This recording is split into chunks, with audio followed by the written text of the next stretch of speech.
G20 की बैठक के बीच क्यों बदला जा रहा देश का नाम? 99% लोग नहीं समझ पाए मोदी का प्लान।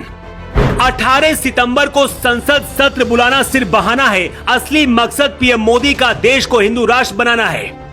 पीएम मोदी ने अचानक क्यों लिया इतिहास का सबसे बड़ा फैसला? दुनिया के 20 देशों में मच गया हड़कंप। मोदी इतना बड़ा फैसला लेंगे शायद सपने में भी किसी ने नहीं सोचा रहा होगा।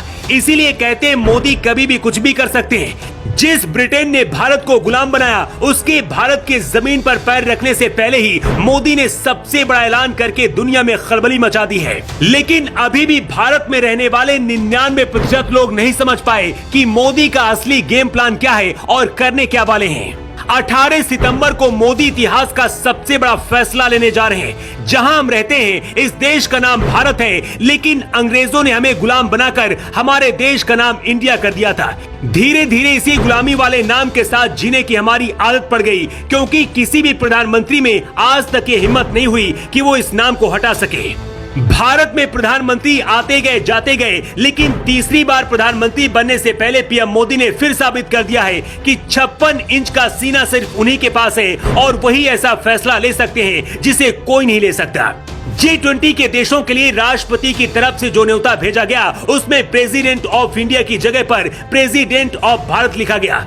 इससे पहले हमेशा प्रेसिडेंट ऑफ इंडिया ही लिखा जाता था। इसके साथ ही पूरे देश में चर्चा तेज हो गई कि क्या अब पीएम मोदी इंडिया शब्द को ही हटाने वाले हैं? क्या देश का नाम अब इंडिया नहीं बल्कि भारत होने वाला है? रिपोर्ट के मुताबिक अगले 18 सितंबर को संसद का जो विशेष सत्र बुलाया गया है, उसमें खुद पीएम मोदी आधिकारिक तौर पर ऐलान कर देंगे कि अब हिंदुस्तान को इंडिया नहीं बल्कि भारत कहा जाएगा। लेकिन G20 की बैठक से पहले मोदी ने देश का नाम बदलने का फैसला क्यों लिया, इसकी वजह भी जान लीजिए।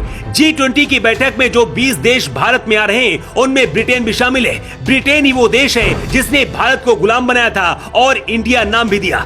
लेकिन भारत की तरफ से ब्रिटेन के पास जो न्योता भेजा गया, उसमें इंडिया नहीं बल्कि भारत लिखा गया।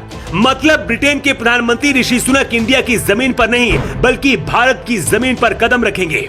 नेहरू से लेकर इंदिरा गांधी, मनमोहन सिंह और अटल बिहारी वाजपेयी भी ये नहीं कर पाए, लेकिन अब मोदी राज में इंडिया नहीं बल्कि देश का नाम भारत होगा।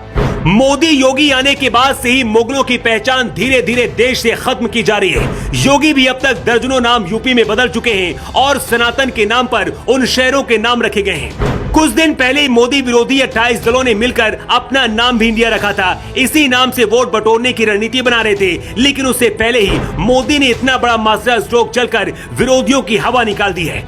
राहुल गांधी से लेकर केजरीवाल और नीतीश कुमार से लेकर लालू यादव तक का दिमाग गर्म हो गया है, क्योंकि अगर देश का नाम भारत हो गया और इंडिया की छुट्टी हो गई तो विपक्ष का इंडिया गठबंधन भी खटाई में चला जाएगा। दावा तो ये भी किया जा रहा है कि हिंदू राष्ट्र बनाने के लिए मोदी सरकार का पहला कदम है। सबसे पहले संसद में अखंड भारत का नक्शा लाया गया। जनवरी महीने में राम मंदिर का उद्घाटन भी हो जाएगा। देश का नाम इंडिया की जगह भारत बनने के फैसले से सिर्फ भारत ही नहीं बल्कि दुनिया भर में इसकी चर्चा हो रही है। सनातन को मानने वाले और सच्चे हिंदुस्तानी इस फैसले से खुश हैं, लेकिन गुलामी की सोच रखने वाले लोग इसका विरोध कर रहे हैं। क्या आपको भी लगता है कि हमारे देश का नाम इंडिया नहीं बल्कि भारत होना चाहिए? आपकी राय क्या है? कमेंट बॉक्स पर लिखकर आप जरूर बताएं।